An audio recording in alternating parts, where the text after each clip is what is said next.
So we're going to transition a little bit and shift our attention and shift our focus away from the topics about information technology and other disciplines. And it's not going to be a huge shift, but where I want to draw our attention now is just to a discussion about cybersecurity and workplace behaviors in relation to business. And through this discussion, we'll talk about a number of principles and a number of topics that drive home this notion that cybersecurity is interdisciplinary.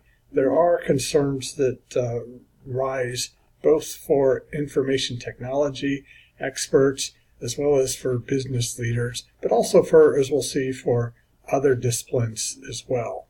So the way that I want to frame this discussion to lead us into a discussion about cybersecurity in business is to talk about this notion of cybersecurity, business, and workplace behaviors. And this notion will help to create a foundation from which we can think about the relationship in a little bit more detail between cybersecurity and business. When we talk about cybersecurity and workplace behaviors, I would suggest there's three different groups involved. We have our customers, we have our workers, and we have our leaders. Now, obviously, there are probably others that we could note as well, but I'm talking about the major stakeholders involved when we think about cybersecurity, business, and workplace behaviors. Also, if we were talking about a larger business and a conglomerate or something, we would have boards involved and investors and those sorts of things. But for our purposes, we're going to focus on how customers, workers, and leaders are involved in cybersecurity. When we think about cybersecurity and customers, on one level, it's important to realize that for some businesses, the business has a legal duty to protect customers. In fact, they could be held civilly liable if they engage in behaviors that their behaviors were shown to create a cybersecurity incident. Now, these would include more of the financial industries, health industries, and so on. And state laws vary as well. But the simple point is there are instances where businesses have a legal duty to protect customers. This is analogous to the fact that business in general have duties to protect their customers from all types of harm. And hotels, for instance, have been sued because individuals have been victimized in those hotels, physically victimized. And the physical victimization, the idea is the business had a legal duty to protect that person. They failed to protect it. Therefore, they were legally liable. In a similar way, with regard to cyber offending and cyber victimization, businesses could be held legally liable in instances where it's demonstrated that their behavior or their cybersecurity was reckless. There's also ethical issues that arise when we think about cybersecurity and customers. On one level, we might think about what type of data is collected from customers and how are they using that data. Anytime I'm asked to join a business with the little card, and if I swipe my card, it saves me a couple dollars, I always wonder what they're doing with all of that data. What are they doing with this that they know that I like to buy a particular brand of Cheetos or a particular type of drink? And what happens with all of that information that they're gathering? And are they protecting that information?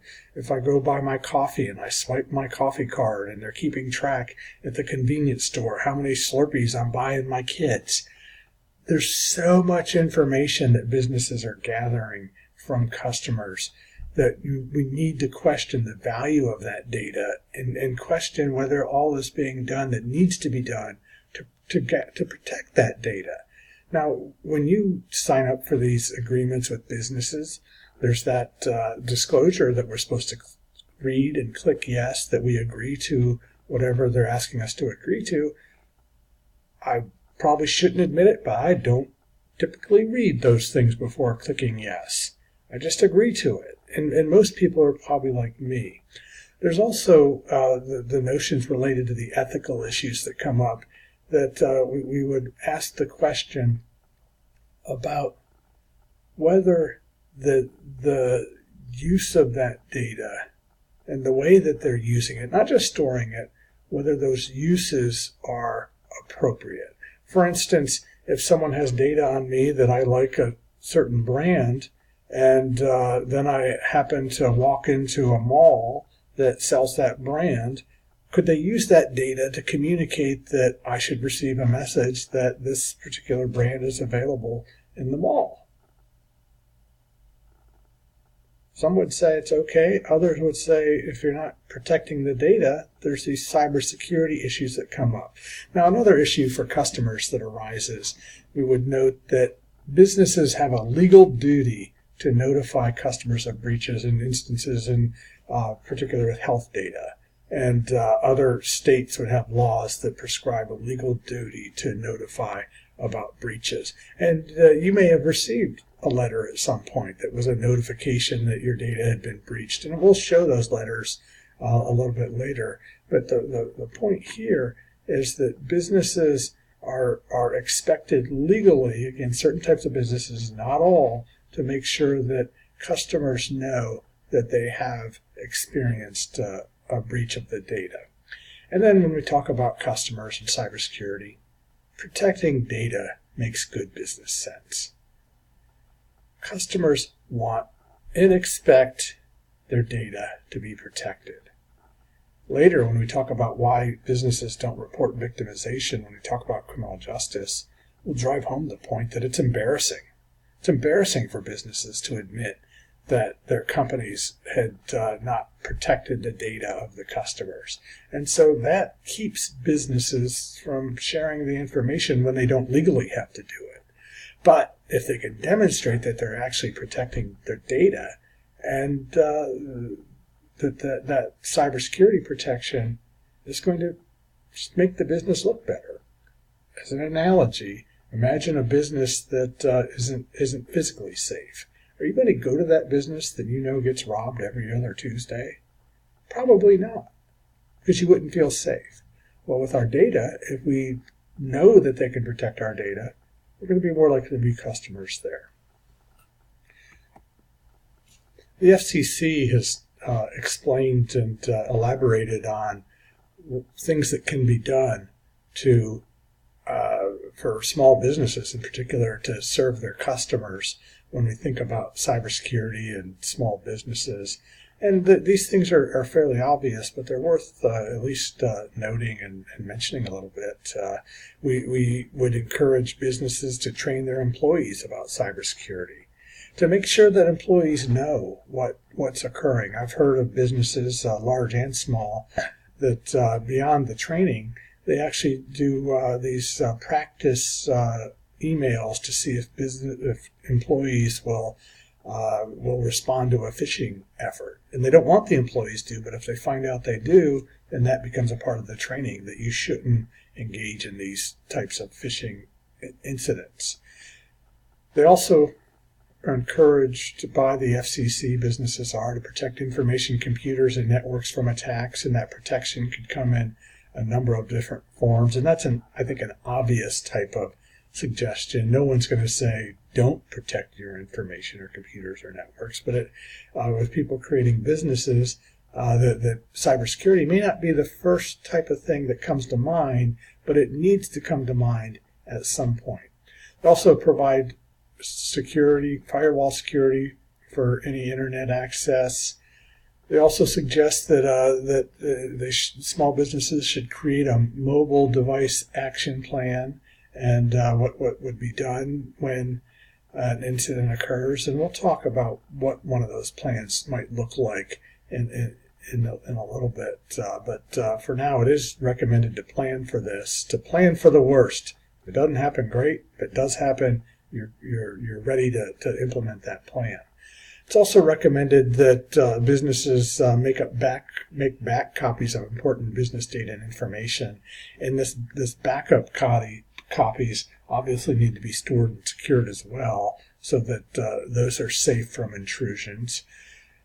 The FCC also recommends that businesses control physical access to their computers and that every user has their own employee account, that we don't want people sharing accounts because that is a recipe for one of those employees doing harmful things. And if we can limit the access to computers in our business and control that physical access, then that certainly is going to help secure the cyber environment.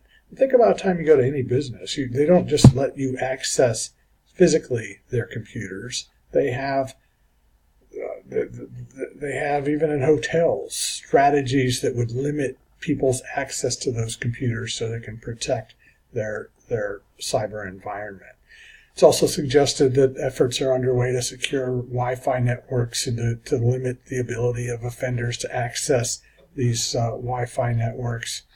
There's also the suggestion that businesses need to employ best practices on payment cards. Now, these best practices quickly evolve because one of the things that happens is cyber offenders figure out ways to overtake those best practices and figure out ways to overcome technologies. In the past, swiping was common for our customers, where we would swipe our credit cards and it was maybe safe for a while. Prior to the swiping, what actually occurred is the employees would type in our credit cards. So they would have the opportunity to hold the credit card, see the credit card, type in the information, and then prior to that even, what they would do with customers' data is they would put it, and they would essentially make a carbon copy of it, which would make another set of information available and make it even easier to access that. So we went from, then let me go back one. Prior to that, they used to actually write them down, which would be a physical storage of credit card information. So we went from writing down the credit card numbers to making the copies of the credit card numbers, to typing the credit card numbers in, to swiping the credit cards, and then it was recognized that even the swipes may pose a little bit of risk. So now many places are using the chip cards more and more because the chip cards have been shown to be more safe for our customers. Whether cyber offenders will figure out ways to disadvantage those remains to be seen. I'm betting they would. It's also recommended by the FCC that we should limit employee access to data and information, and we should limit their authority to install software. That many businesses will, on the business computers, only give administrator rights to the IT employees, so that the IT employees would then be the ones to install any additional types of software. And then the final thing the FCC recommends for small businesses is that they certainly give a lot of attention and thought to passwords and authentication. That employees need to know what safe passwords are. They need to know how to create these passwords. That they should engage in, small businesses are encouraged to develop authentication systems, whether they're dual authentication systems or fingerprints or using some other type of authentication. When small businesses engage in these types of activities, they better serve the customer. And as we noted previously, the customer expects businesses to keep them safe, and cybersecurity most certainly makes good business sense. Cyber insecurity is failing the customer and putting the customer at risk. And it's should point out there have been some studies that have examined whether customer behavior changes after a cybersecurity incident. And interestingly, despite all of my professing that we need to do everything we can do to protect our cyber environment so business isn't harmed, there are studies that show they don't actually get harmed that much from reporting an incident. However, this research only focuses on those known incidents that are reported. So we have to keep that in mind. Next, we'll talk about employees and their role in cybersecurity in the workplace.